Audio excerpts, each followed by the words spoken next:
Hello students, welcome to King's Academy. This is your physics teacher Neelam and we are learning thermal properties of matter. In last lecture what we learn? We learn boiling point, we learn melting point, phase change means change of state from solid to liquid, liquid to gases or directly solid to gaseous states and all means melting point, boiling point, vaporization. Boiling is nothing but vaporization, sublimation, fusion, all these things we learn in last lecture. Okay, in this lecture we will learn about triple point. Okay, also we will learn the transfer of heat, conduction क्या होता है, convection क्या होता है, radiation क्या होता है, ये सब हमें आगे पढ़ना है.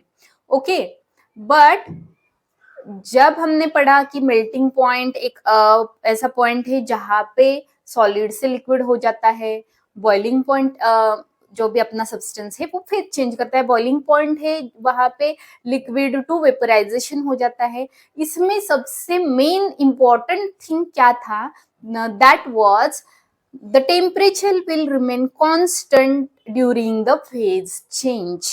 एक स्टेट से दूसरे स्टेट में जब ये सब्सटेंस ट्रांसफर होता है, सब्सटेंस का फेज चेंज होता है, at that point temperature always remains constant. मतलब हमने देखा कि जब ये आइस क्यूब्स मेल्ट हो रहे हैं, वो टाइम पे पूरा का पूरा आइस मेल्ट होने तक जितना भी हीट हम उसको सप्लाई करें, बट टेम्परेचर में कोई चेंज नहीं आता है. Temperature remains constant during the phase change. एक स्टेट से दूसरे स्टेट में जाते समय सब्सटेंस का टेम्परेचर कांस्टेंट रहता है.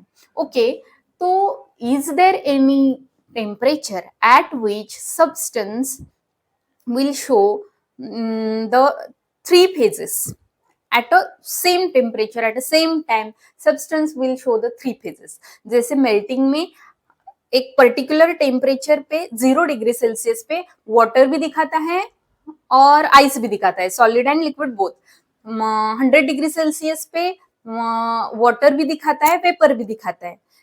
क्या ऐसा कोई टेम्परेचर है जिस पे solid, liquid, gases, all this three states will coexist? Yes, there is a point or there is a particular temperature and pressure where that substance will coexist all these three states, solid, liquid and gaseous, and that point will be your triple point. Let us see it is in detail. Okay, see, this is the phase diagram for water. अब तक हमने जो भी देखा substance sample के लिए कौन सा लिया था, water.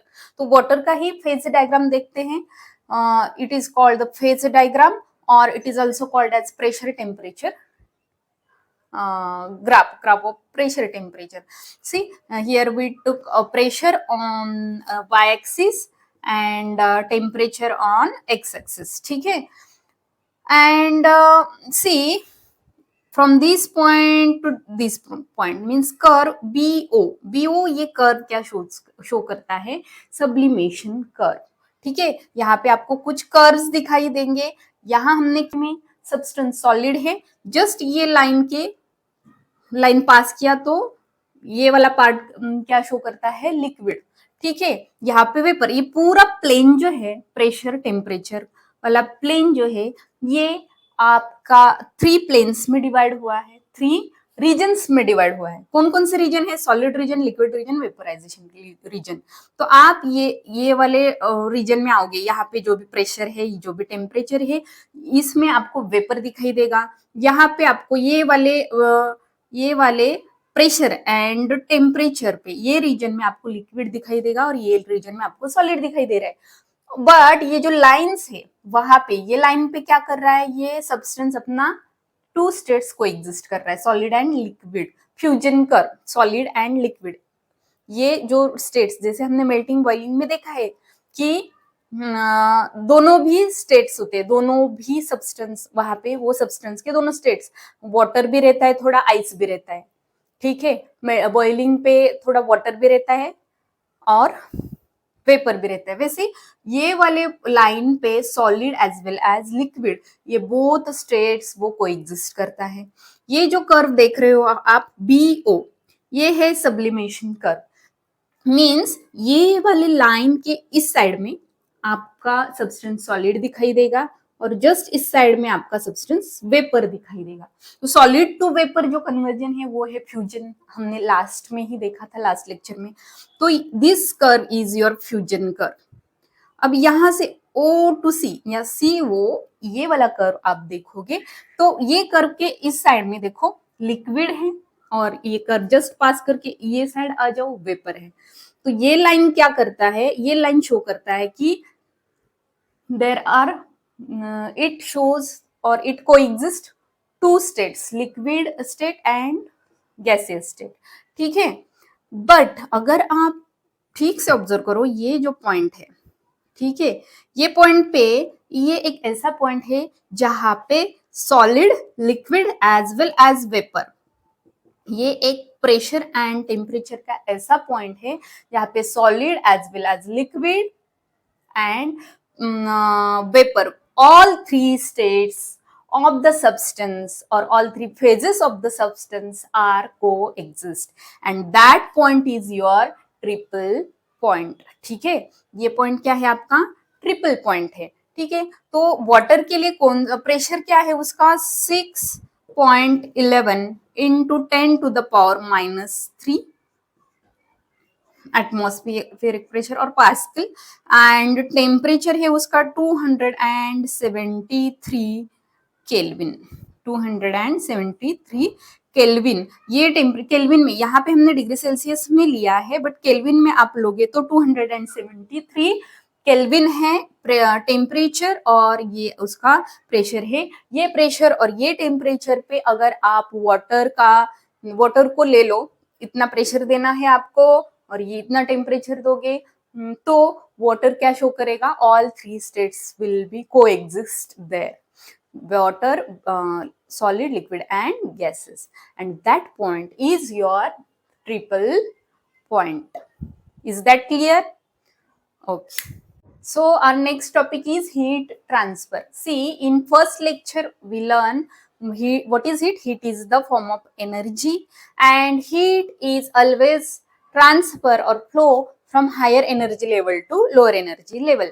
Means if there are two systems, one is at high energy level, high heat energy level, and one is at low heat energy level, means one is at high temperature, one is at low temperature. When we will put it in a contact, or when these two systems will be in contact, then heat will transfer from higher energy level to lower energy level, or it may be transferred within a same system or same body from one part to another part of that body, ठीक है। अगर कोई body का एक part hot है तो वो heat transfer होगा कोल्डर पार्ट तक। So heat is a energy transfer from one system to another system और from one part of a system to another part arising due to temperature difference. This is important. When there is a temperature difference, then only heat can transfer. Temperature difference ही नहीं होगा, सब एक level पे हो गए तो कोई भी हीट ट्रांसफर नहीं होता। ये सब हमने लेक्चर 1 में ही पढ़ लिया है, ठीक है। तो there are three main modes of the heat transfer, which are these: conduction, convection and radiation. Conduction, convection and radiation, these are the modes of the heat transfer. So we will learn about the conduction in detail. उसके पहले और एक मैं चीज heat transfer के लिए बता दूं तो आपने लोअर क्लासेस में, छोटे क्लासेस में पढ़ा होगा, एक एक्सपेरिमेंट किया होगा कि there is one rod fixed with stand, okay, and some nails are attached to that rod with the help of wax. wax से यहाँ पे कुछ nails लगाए हैं और एक एंड को उसके there will be heat will supply to one end of that rod. यहाँ से आपने ये कैंडल जला के हीट, ये रॉड को क्या, मेटेलिक रॉड को हीट सप्लाई किया, तो आप ऑब्जर्व करोगे थोड़ी देर में ये फर्स्ट वाला नेल क्या होगा, गिर के नीचे गिरेगा, वो वहां से डिसमेंटल होगा, नीचे आएगा, ठीक है। और थोड़ी देर बाद सेकेंड वाला नेल नीचे आएगा, फिर थर्ड वाला, फिर फोर्थ वाला। इट मीन्स व्हाट, यहाँ से हीट, यहाँ पहले हॉट हो रहा है, हीट यहाँ से यहाँ तक ट्रांसफर हो रहा है, हीट सप्लाई हम कहाँ कर रहे हैं, यहाँ पे। तो ये एंड क्या हो गया, हॉट हो गया, तो यहाँ से यहाँ पे हीट ट्रांसफर हो गया। हीट ट्रांसफर एक्चुअली कैसा होता है कि कोई भी मटेरियल है उसमें मॉलिक्यूल्स रहते हैं, ठीक है, मॉलिक्यूल्स रहते हैं। और ये सॉलिड मटेरियल है तो मॉलिक्यूल्स क्या ज्यादा पास पास में रहेंगे, ठीक है। मैं ऐसे अगर मॉलिक्यूल्स दिखा दूं तो ये क्या करते हैं, अगर यहाँ से हीट सप्लाई करो, आप यहाँ से हीट सप्लाई कर रहे हो तो ये हीट ट्रांसफर करेंगे उसके पास वाले मॉलिक्यूल को, फिर ये ट्रांसफर करेगा ये मॉलिक्यूल को, फिर ये यहाँ ट्रांसफर करेगा। ऐसे ये हीट क्या होता है, एक से दूसरे को ट्रांसफर होता रहता है। ये होगा आप ये रहा आपका हीट ट्रांसफर। हीट ट्रांसफर के जो मोड्स है 3 मैंने बताए, उसको हम डिटेल में पढ़ते हैं। Let us see first about conduction. So first mode of heat transfer is conduction, and conduction is the process of heat transfer between two adjacent parts of the body or between two adjacent particles of the body। जैसे मैंने बताया कि body के particles जो है वो ऐसे ऐसे पार्टिकल्स हैं, सॉलिड है तो ये पार्टिकल्स कॉम्पैक्ट रहेंगे, बहुत ज़्यादा पास पास में रहेंगे। तो जो भी हीट ट्रांसफ़र किया जाएगा वो क्या होगा, एक पार्टिकल से, अगर मैं यहाँ से हीट ट्रांसफ़र करती हूँ तो one particle to its adjacent particle, ये आगे नेक्स्ट में पास करेगा, नेक्स्ट में पास करेगा, तो ये होगा कंडक्शन। ओके, ये क्या हुआ आपका कंडक्शन। एक पार्ट से दूसरे पार्ट में, जैसे रॉड का बताया, हीटअप एक साइड से किया तो वो दूसरी तरफ क्या करता है, हीट ट्रांसफ़र करता है। It's one part two other part of the body, that is your conduction process. Okay, वो कंडक्शन के लिए यहाँ पे हम एक छोटा सा एक्सपेरिमेंट कर लेते हैं, ठीक है। यहाँ पे हमने एक रॉड लिया जिसका लेंथ L है, ठीक है, और जिसका क्रॉस सेक्शनल एरिया, ये जो क्रॉस सेक्शनल एरिया है वो A रहेगा, ठीक है।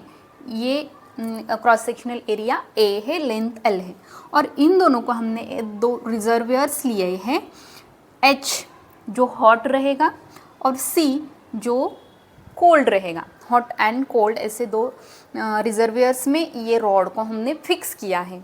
और सराउंडिंग में अब ये हीट का कोई भी ट्रांसफ़र हमें नहीं चाहिए है, इसीलिए हम यहाँ पे इसको इंसुलेट करेंगे बाहर के साइड से। कंसिडर करो, एज्यूम करो कि ये बाहर के साइड से क्या है, यहाँ से इंसुलेटिंग मटेरियल यहाँ पे हमने लगाया है, ठीक है। तो जो भी हीट ट्रांसफ़र होगा ओनली एंड ओनली ये रॉड में होगा, ठीक है। अब ये हॉट है तो यहाँ हमने जैसे रॉड में देखा कि हॉटर पार्ट टू, अब आप देखोगे एक टाइमर लगा के, तो ये hot part two cold part, यहाँ से ये गर्म होते होते जाएगा, गर्म होगा, कहाँ तक जाएगा हीट ट्रांसफ़र, ये कोल्ड पार्ट तक जाएगा, ठीक है। ये कोल्ड पार्ट तक हीट ट्रांसफ़र होते होते जाएगा। और एक टाइम ऐसा आएगा कि दोनों एंड्स का, रॉड के दोनों एंड का, थ्रू आउट द रॉड, पूरा का पूरा रॉड एक इक्वल टेम्परेचर पे रहेगा। जब ये, क्योंकि क्या हो रहा है, hot part means high heat energy to cold part means low heat energy, heat क्या हो रहा है, ट्रांसफ़र हो रहा है। हीट कहाँ से ट्रांसफ़र हो रहा है, ये रॉड से, रॉड के एक पार्टिकल दूसरे पार्टिकल को हीट ट्रांसफ़र कर रहा है, वो आगे के पार्टिकल को ट्रांसफ़र कर रहा है, ऐसे करते करते हीट यहाँ तक ट्रांसफ़र हो गया, ठीक है। अब हीट यहाँ ट्रांसफ़र हो रहा है तो ये थोड़ा हॉट होते होते होते ये जो कोल्ड पार्ट है उसमें भी हॉटनेस आएगी, ठीक है। अब ये हीट दे रहा है, ये पार्ट हीट ले रहा है। एक पॉइंट ऐसा आएगा कि इसका ये थर्मल इक्विलिब्रियम पोजीशन पे आएगा कि ये पूरा का पूरा सिस्टम एक सेम टेम्परेचर पे रहेगा। अब यहाँ कोई भी टेम्परेचर डिफरेंस नहीं है तो हीट ट्रांसफ़र स्टॉप हो जाएगा, ये हीट ट्रांसफ़र होना स्टॉप हो जाएगा। अब देखो ये हीट ट्रांसफ़र जो हो रहा है वो किस चीज़ पे डिपेंड है, ठीक है।